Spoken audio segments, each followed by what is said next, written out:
looking for escapism, I just want to escape. Welcome back to my disembodied voice. In today's video, I want to look at two fantastic characters, one from video game lore who went on to be played by two different actresses, and the other being one of the most iconic movie characters of all time who is due to retire with his final film, The Dial of Destiny, in 2023. I am of course talking about Lara Croft and Indiana Jones. These characters are cut from similar cloths, not only because Indy inspired the character creation of Lara, but also because they both have very respected public personas, but once free of the shackles of the day jobs or arsing around with friends, they take on a whole new persona and travel the world whilst putting their lives on the line. Whether these identities are secret, like Bruce Wayne and Batman, or simply ideal or false selves, formed from meeting others like young Indy did when he was given his hat, they go from mild-mannered to fist-happy adventurers who love nothing more than the adrenaline of trouble, boulder runs, and uncovering lost artifacts that they would never get to see if they stayed in the classroom or at Croft Manor. Now, as ever, I'm not reviewing the films. Instead, I'm going to look at the psychology of these two great protagonists. I'll look at both itinerations of Croft, i.e. Jolie and Vikander, and I will discuss Indiana Jones in relation to his first three movies, as I cannot bear to rewatch another second of Crystal Skull, and of course I haven't yet seen The Dial of Destiny. Oh, and I'm not going to include the Young Indiana Jones Chronicles either, and stay purely with the canon of the films which were released. The reason I'm focusing on these two today is for one simple reason: their double lives and paradoxical personalities which separate their humdrum daily life of either arsing around with daddy's fortune or lecturing as a professor of archaeology from their risk-taking adventures, death-defying recklessness, and glutton for pain punishment that they put themselves through. Now, let's start at the beginning with some history and acknowledge the influences and similarities of these two. Lara was born from the Indiana Jones franchise as either a homage or rip-off, and, despite being female and British, the core ethics of the game and character were inspired by Spielberg's Indiana Jones movies. However, apart from running from giant boulders, getting into scraps with treasure-hunting thugs, and facing ancient traps which require cunning and luck, Croft and Jones share other similarities. They both love to leave their daily lives behind and go to the middle of nowhere to search for relics of history. They both end up desecrating the sacred tombs they visit, and they both have absent father figures. For Lara, her father is always missing, dead, or missing and presumed dead, depending on which game or film you focus on. In the movies, the father of the Angelina Jolie Lara is dead, where in Vikander's version, he's missing and presumed dead, but, lo and behold, appears at the end of the film only to perish before a proper goodbye with his daughter. Sprout. For Indy, his father is very much alive and well, but as we find out in The Last Crusade, their initial close relationship changed once Indy's mother died and a huge gap grew between them. In fact, the best example of this is in the opening to Last Crusade, where we see a brief origin story where young River Phoenix Indiana Jones is trying to steal an artifact from a very familiar dressed thug, but upon being followed to his home, we see that his father has little time to engage with his son, nor shows any interest in what he has managed to procure, and at that moment, young Indy forms his greatest idolization for the leather jacket-clad rogue who tells him, "You're lost today, kid. But it doesn't mean you have to like it," before being given his iconic fedora as a mark of respect. It's that man who he will later dress like, talk like, and decides he wants to be more than the erudite and scholastic father figure who is so distant and opprobrious. This isn't to say that Indy doesn't love his father. After all, he follows in his footsteps and becomes a professor, spends his life fascinated by history, and cares deeply for his Scottish accented patriarch, but whilst growing up and also through much of his reckless and life-risking adventures, his father is sorely absent. Let's stay with Indiana Jones first and look at the two opposing sides of the same coin that is his personality, the paradox in his presentation to the world, and his reasons for forging his near-superhero identity of rogue brawler Indiana to the mild-mannered Dr. Jones. Firstly, Indiana Jones isn't even his real name, as we find out at the end of Last Crusade, as, after being called Junior for the whole film, he tells his dad for the last time that he hates that name and likes Indiana. However, the Scottish patriarch then says that Indy named himself after the family dog, and his real name is the less than exciting Henry Jones Jr. Now, this is even more pertinent to Indy's personality, as we see that Indiana is actually the final construct in a false self constructed through fantasy. Henry Jones Sr. is more interested in archaeology, the search for the Holy Grail, and scholastic matters than he is in his son. He tells Indy that he was always trying to instill some self-reliance in his son and didn't mean to make him feel second best. However, without a mother figure in his life to fill the blanks and offer the unconditional positive regard which is associated from matriarchal love, young Indy is going to have some psychological building blocks left out of place. Now, it's worth noting that Indy's mother was around during his formative years and didn't die until Indy was about to become a teenager. According to Carl E. Pickard, the ages of 9 to 13 begin a phase of parental detachment where the child, who has previously been very reliant on the mother, must begin a period where they learn to form their own identity and moral belief system via periodically separating and then rebonding with the mother via episodic permission, acceptance, rebellion, and understanding. For example, both parents remain responsible for the child to a degree, but as the child makes their own decisions and faces the consequences of their more independent actions, the child becomes more responsible for the direction they take in life, but both parents must still continue to steer their offspring via boundaries and guidance.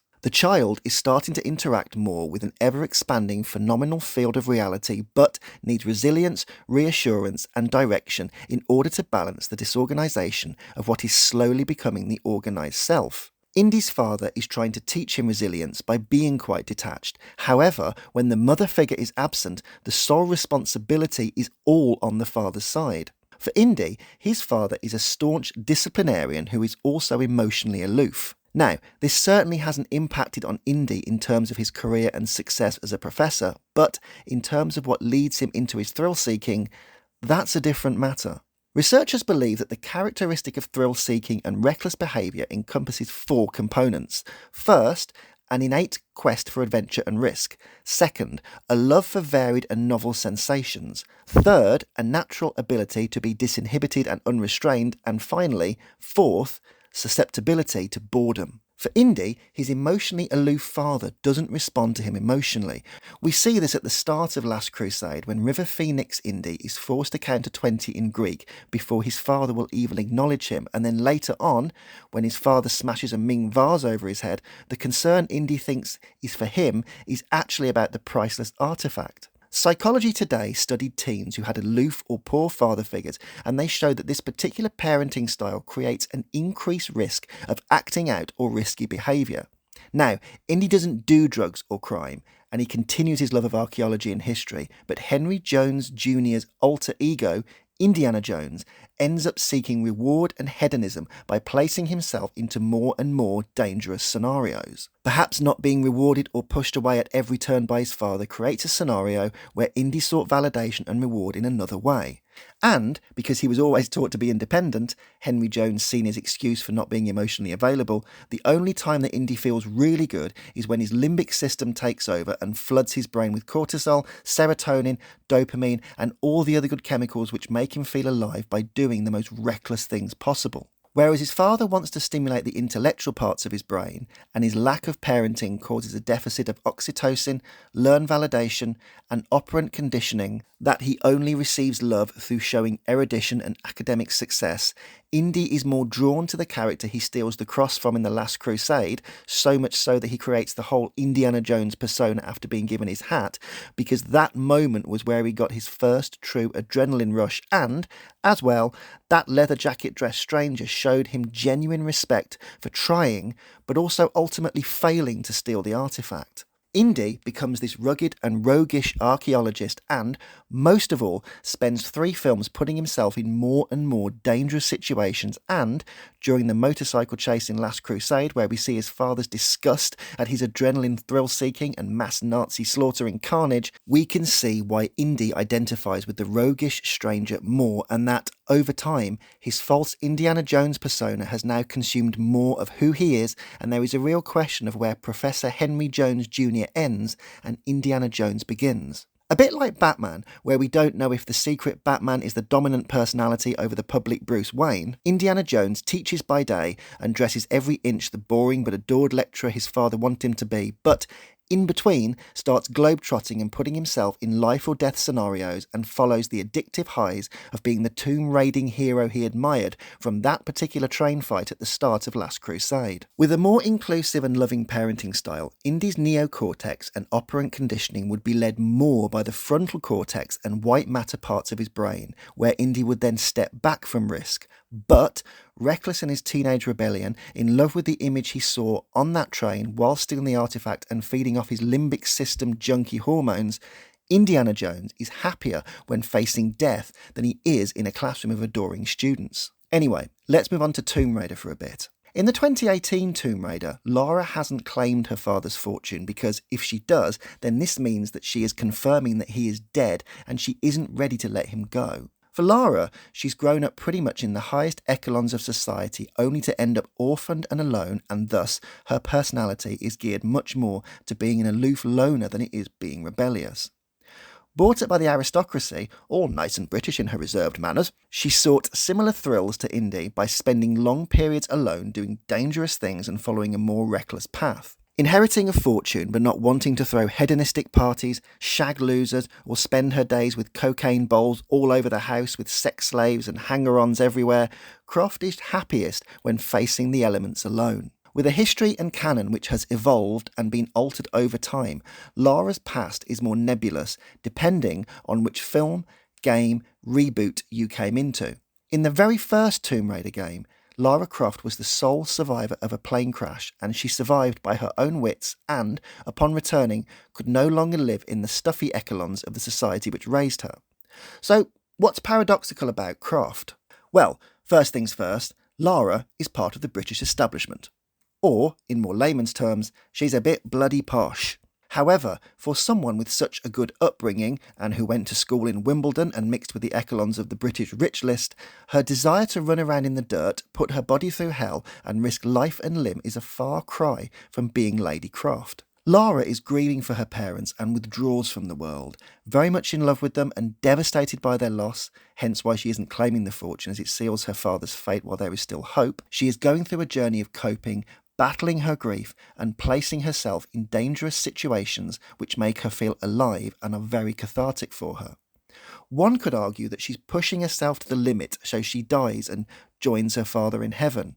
But as this would come with a strong religious belief, it's more than likely that Lara feels nothing now her parents are gone, and tomb raiding just makes her feel alive. Also, having survived a plane crash, Lara has faced death already, and when it comes to someone who is a loner, withdrawn, and has no responsibilities or boundaries coming from her parents, being back in that position of self-survival and self-reliance is a learned adrenaline kick far more intoxicating than any drug she could take. Lara's father was absent for parts of her youth, as he was always away or doing things with his own research into things of wonder, much like Indy's dad with his search for the Holy Grail, and so there are also gaps for Lara where she has no parent to emotionally attach to and is left both cold, aloof, and somewhat of a loner in terms of her formative years and emotional development. Therefore, in terms of the other side of her personality, the false self or the ideal self, she has formed the Lara Croft Tomb Raider to the polar opposite of Lady Lara Croft of the aristocracy. Both Lara and Indy end up wrecking the preserved tombs they visit, and both have a desire to touch the things other historians can only dream about, and,